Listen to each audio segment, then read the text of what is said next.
Good evening, I'm Ashika, and this is Chale News. Tonight, Parliament is in emergency session over a 21.88 billion GoldBod controversy, and the numbers are more complicated than they sound.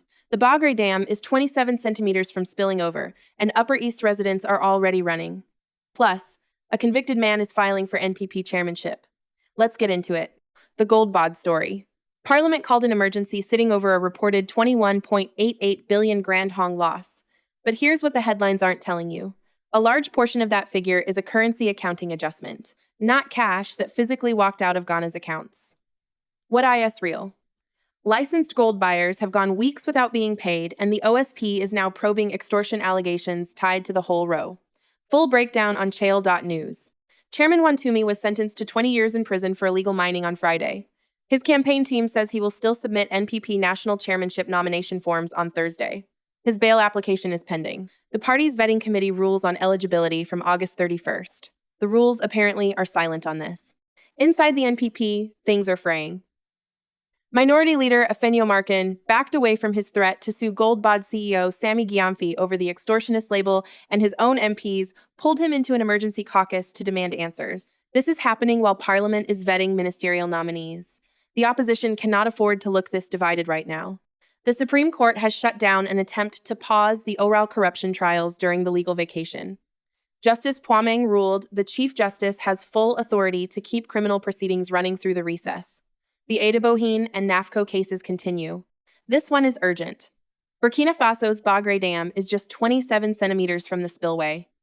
NADMO says flooding along Ghana's White Volta could begin at any moment. Residents and farmers in the Upper East have already evacuated to higher ground. Disaster volunteers and divers are on standby. If you have family up there, call them. Vladislav Lyulkov, the Russian man who secretly filmed Ghanaian women, may never face justice here. Russia's ambassador confirmed Moscow is treating it as a law enforcement priority, but he also flagged the problem. Ghana and Russia have no extradition treaty, no binding mechanism to compel Lyulkov's return. None. Ghana's inflation has fallen from a 21-year high of 54% to just 4.6%. The cedi is recovering, investors are returning, the Bank of Ghana governor is cautiously optimistic. But economists are waving a flag. If global gold prices slip, these gains could reverse within 6 to 8 months. We've been down this road before, post-Hipsy, and we know how it ended. Full analysis at chale.news. On that same economic front, Ghana's foreign reserves dropped from $14.1 billion to $12.9 billion in just 3 to 4 months. The BOG governor blamed Middle East tensions and said he was, quote, not surprised. The IMF program has targets to meet. Watch this space.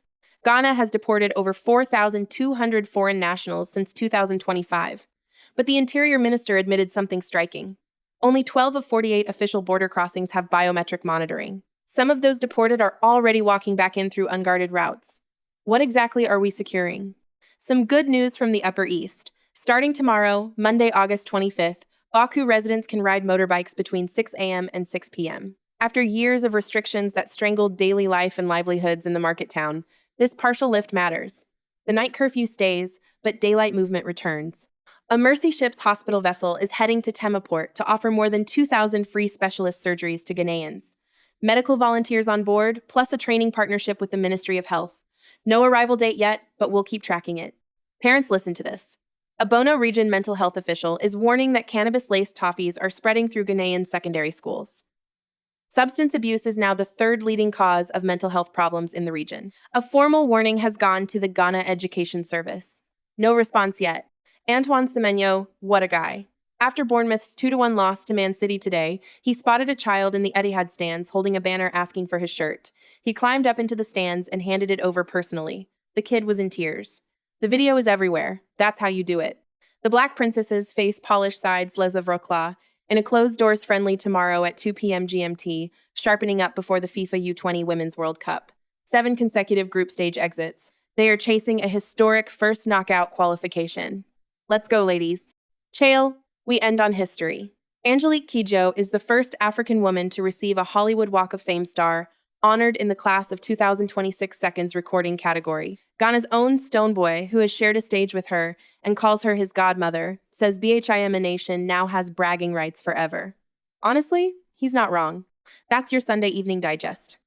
For the full reporting on every story we covered tonight, head to chale.news. I'm Nashika. Stay informed. Stay safe.